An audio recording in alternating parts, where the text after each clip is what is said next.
Olá, meus caros, nessa aula eu vou falar para vocês sobre subcontratação. No caso, o CTE que a subcontratada vai emitir numa coleta que acontece em Minas Gerais com destino a São Paulo. Então, primeiro pontinho, nós temos que entender aqui no que nós estamos nos baseando. Nós estamos nos baseando lá no artigo 173 do anexo 10.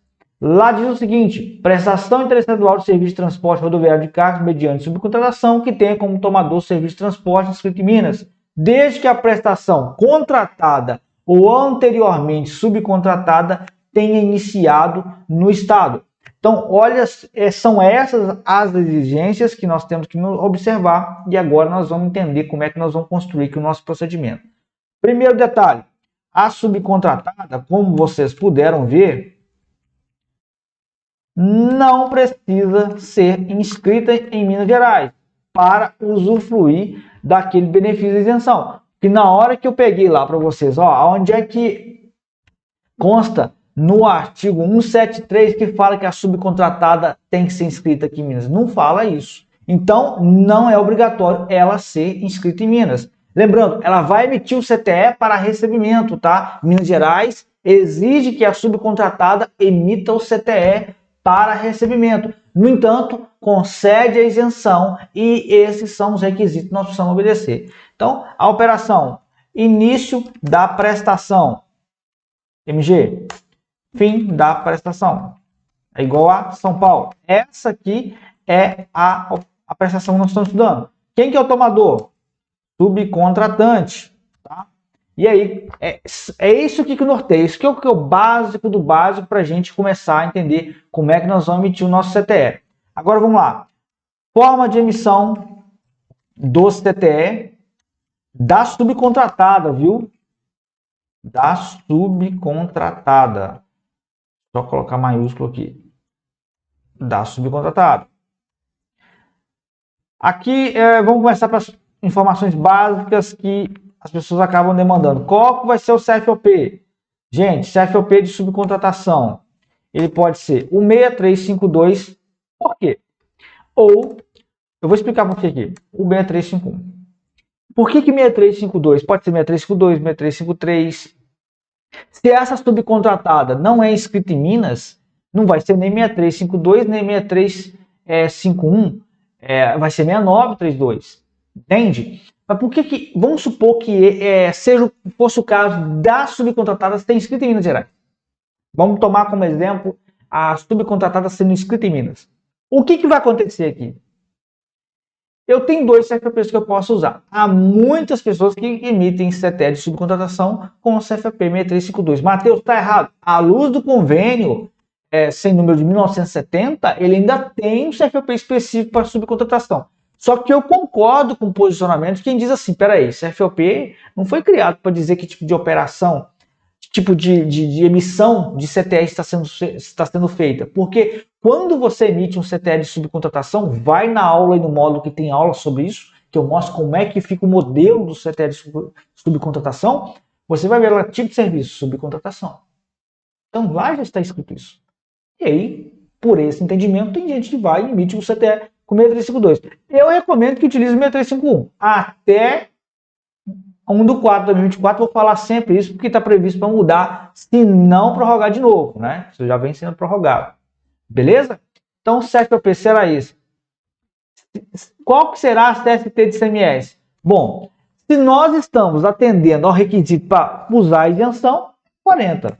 Né? A CST é 40. Tá bom? E qual que seria aqui as informações complementares? Complementares. Deixa eu copiar aqui. Isento de ICMS conforme é o item 173, né? Do anexo. Eu não estou olhando essa tela aqui. Vamos olhar aqui, fica mais fácil para você. Anexo 10. Anexo 10 do novo RCMS. Então, aí está a forma de emissão do CTE.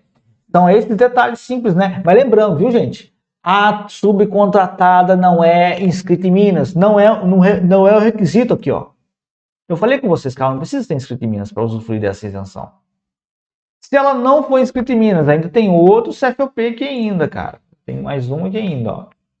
Aí não pode ser 6351, não pode ser 6352, porque toda vez que eu estou emitindo um documento fiscal, de um CTE, referente à prestação de serviço, que iniciou fora do estado onde eu tenho inscrição, é sempre 6932 ou 5932, certinho? Então não passa aperto com isso mais não. E o 6932, ele também é utilizado para subcontratação. Tá aí um exemplo.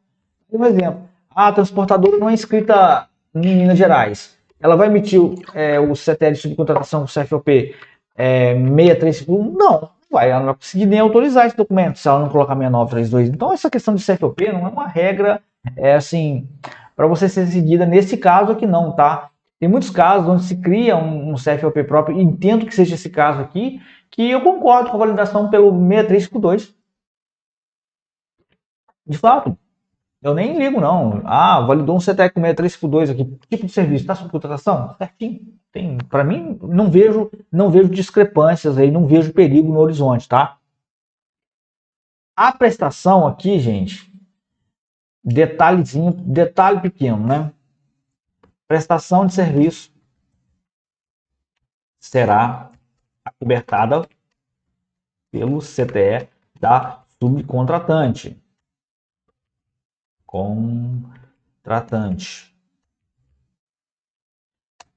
MDFE, geralmente, emitido pela subcontratante. Por quê? Porque, geralmente, é ela quem gerencia todo o serviço. Subcontratante. Subcontratante. Faltando um N a mais aqui e ali embaixo um N a menos. Tá? Se iniciar prestação de serviço em UF diversa da inscrição da transportadora,